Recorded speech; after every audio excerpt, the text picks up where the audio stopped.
To factor out the common factor, we're going to look at our numbers and our variables, and we're going to look at the highest number that they both have in common. Remember, if you don't see it just automatically, you can use a factor tree and look at it in terms of primes to see what they have in common. The first one's kind of easy for numbers. What do they have in common as far as numbers go? 5. Right, so we have a 5 in common for numbers. And then what about our variables? So we have x squared. And so if we then divide that out, we would say 40 divided by 5, and that's going to give us 8. And then 3 x's, we took out 2, we will have 1. What about this 5x squared divided by 5x squared? What happens there? It's just a 1. All right, we get a little bit larger and we get multi-variables as you keep going on your review sheet. And so you're going to do the same thing here. You're going to look for what's in common between the 5, the 15, and the 10. And yes, you could take out a -5 if you wanted to. You would just have to take the negative out of everything. So if you want to just take out the positive for now, that's fine. And so if we look between the 5, the 15, and the 10, we have a 5. And then we're going to look at the variables. We have an x squared, and an x. We can only take out the lowest. So how many x's can we take out? So we can take 1 x out. And then look at our y's. We have y cubed, y, and y.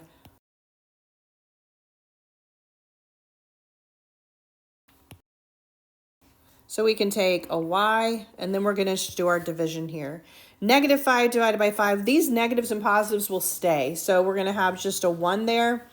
We took 1 x out, so we have no x's left in this group. We took 1 y out, which means we have 2 y's left in this group. Then we're going to do a minus, and we're going to say 15 divided by 5. That gives me a 3. I started with 2 x's. I took one of them, so this group has 1 x. I took the only y, so it has no y's left. Then we're going to put a plus. 10 divided by 5 is 2. I only had 1 x and 1 y in this group, and I took them both out on the outside, so we are done. That is my answer. So there are going to be times when it has just a 1 as my leading coefficient. You should know that term. All right. When it has a 1 as my leading coefficient for this quiz, then you can go straight to trying to figure out your factors that you're looking for. So you can go over here and you can say, I need a positive 60. So it's either positive, positive, negative, negative. Then I'm going to look at this guy and say, oh, positive, positive, right? And I'm going to list my factors of 60 and try to figure out which ones add up to 16. If you see it immediately, you don't have to list it out here. But you can do whichever way you want to do it. It's fine. Right. 5, 12, 6, and 10.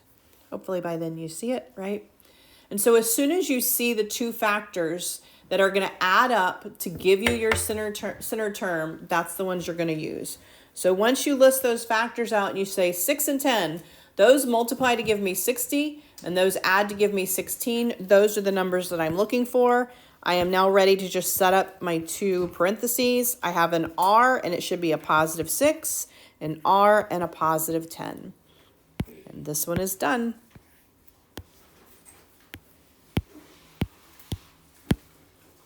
All right, questions on that one?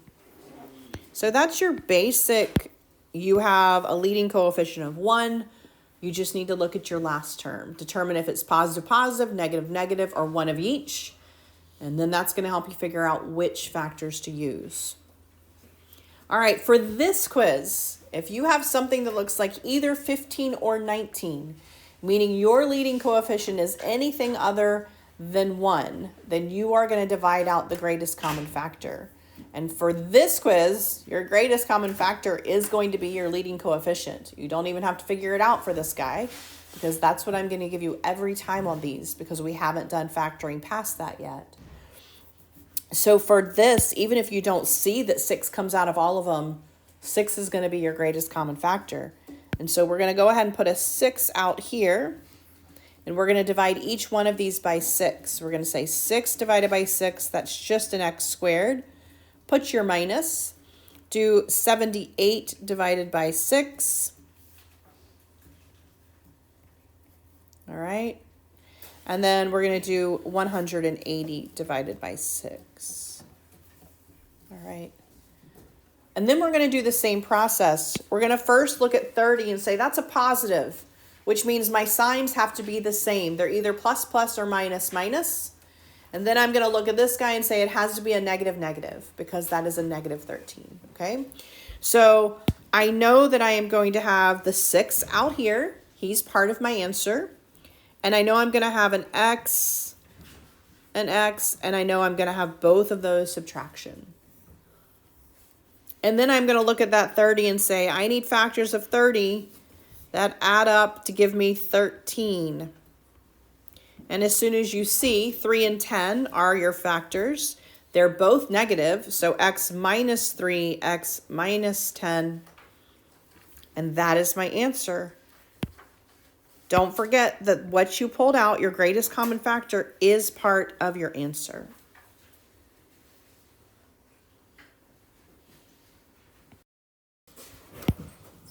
So the first thing you want to do for something like this is factor out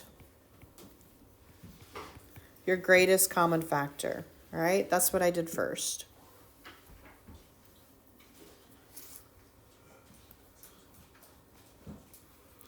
Then you want to list your factors of your constant or your last term.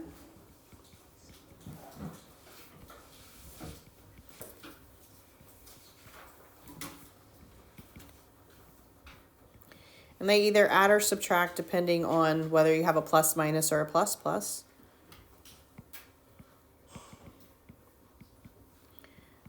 They add up to your middle term. And then your last step is to write the factors. So write the factors that you found in your answer here.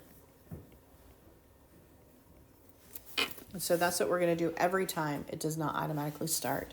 If it starts with just a 1, then you can jump straight to listing your factors in this. There's nothing to take out to begin with. All right, but if it doesn't start with 1, you need to take that common factor out. So like on number 19, if I'm doing number 19, the first thing I'm going to do is divide that 4 out. Because 4 comes out of the 4, the 12, and the 16. And so I'm going to take the 4 out here on the outside, and I'm going to divide it out just like I did on the first page. 4 divided by 4 is 1. Minus 12 divided by 4 is 3. Minus 16 divided by 4 is 4. Now this is a little bit different because I have a negative 4 here, which means one of these are going to be positive and one of these are going to be negative, right? And so when I list my factors of 4, my only options are 4 and 4, 2 and 2. So I need ones that subtract to give me a 3, all right? Specifically, I need a negative 3, which means clearly I'm going to use the 4 and the 1 to get the 3 because I'm subtracting. But I want a positive 1 and a negative 4. And you can do a quick check. You can say 1 times negative 4 is negative 4. 1 plus negative 4 is negative 3. That is the right answer. And so now I'm ready to write my final answer. The 4 is part of my answer. Then I have a positive 1, so x plus 1. And I have a negative 4, x minus 4. And then I am finished with this factoring. That's as much as I can do here. Now for all 3 of these, I can check my answers, all right? I would recommend you box or circle your answer before you check it because you're going to be tempted to box or circle your checking. All right, but you can check these answers. I can go up here and I can say r times r. That gives me r squared. R times 10. That gives me 10r. All I have to do is FOIL 6 and r. That is 6r. And 6 and 10, that is 60. When I simplify, I will get the original question, which means I did it correctly. All right. I can do the same thing for number 15. I can FOIL first. X times x gives me x squared. And I still have a 6 out here. X times negative 10. Negative 3 times x. And negative 3 times negative 10. So these just have a factor in here that I have to consider. So I do need to distribute all the way through. 6x squared minus 78x plus 180. And you can see that is the original problem they gave me. So whether or not you have a factor that comes out or not, you can check your answers using foiling. You'll just have one extra step if you had a factor. Put that factor back in at the end when you're done foiling. Every time you have been given factoring, you want to look for a common factor.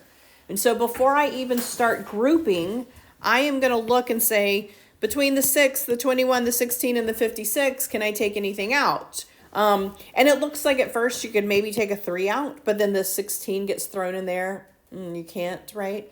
And so I just double check it and say, all right, I can't take anything out. I am ready to start grouping. So my rules for grouping is put parentheses around the first 2 and the last 2. So around the first 2 terms and then the last 2 terms. You want to put those grouping symbols or you're going to mess up, especially when you have a subtraction there. So the first step of grouping is to group it. Like that makes sense. You need to group it, all right? Once you group it, you are going to do what you did on the first page for just those individual groups. So I am going to look at this group, this first group here, and I am going to say between the 6 and the 21, what can come out here? A 3 can come out. And then I'm going to do the same thing with my variables. Remember, with variables, I can only take the lowest number out. So I can take out r squared. All right? Then I'm going to do my division. 6 divided by 3 is 2. I took one of those r's. I have one left over. Then I'm going to say plus. 21 divided by 3 is 7, and I took both of those r's. Here, you are going to put a plus sign. Then you're going to do the same thing with the second group. With the second group, you're going to say, between the 16 and the 56, what comes out of both of those? 8 comes out of both of those. So 8 will come out. 16 divided by 8 is 2. And I didn't take any variables out, so the r stays. 56 divided by 8 is 7. And I have one more step with grouping. I need to write this common group down. That's my first group, or it doesn't matter what order, but that's the one I usually do first. And then my leftovers is what I have here. I have a 3r squared in the second group and a plus 8 in the second group. And that is my factoring. And you could foil with this as well. If you foil this, you will get a 4 term and it will be the one that's up there. You may have to change the order to put it in standard form. But you can foil these and check them as well. All right, so again, your first step is always, always, always look for a common factor. And so I'm going to look at 25, 15, 200, and 120, and I'm going to say, does anything go into all 4 of those numbers? Yeah, so 5. 5 goes into all 4 of those. So I'm going to put a 5 on the outside. You'll notice I put a bracket there because I'm about to group. And I'm going to divide all of these by 5. 25 divided by 5. 15 divided by 5. 200 divided by 5. And 120 divided by 5. And so that's what I'm going to do. And then for that inside piece, it's going to look just like the one I just did. I'm going to group my first 2 and I'm going to group my last 2. I still have this 5 out here, so we want to leave him out there. But then we are going to look at individual groups. Can any numbers come out of the first group? What about variables? X squared can come out, and I'm left with 5. I took 2 of the 3 x's, and I'm left with 3. I took both of the x's. What about my second group? What can come out of 40 and out of 24? So, and by the way, if you're looking at this, these are all going to have the same groups. So one thing you can do is say, well, I know I need to get a 5 here. So what do I divide 45 to get a 5? 8. And there we go. And so there we go. I know it's going to be an 8. Because 40 divided by 8 is 5x. 24 divided by 8 is 3. Which is what I should always get here. They should be the same. So in my final answer for these, 5 is part of my final answer. The group that I have in common is part of my final answer. And the group that is left over is part of my final answer. And so this is what this answer looks like here.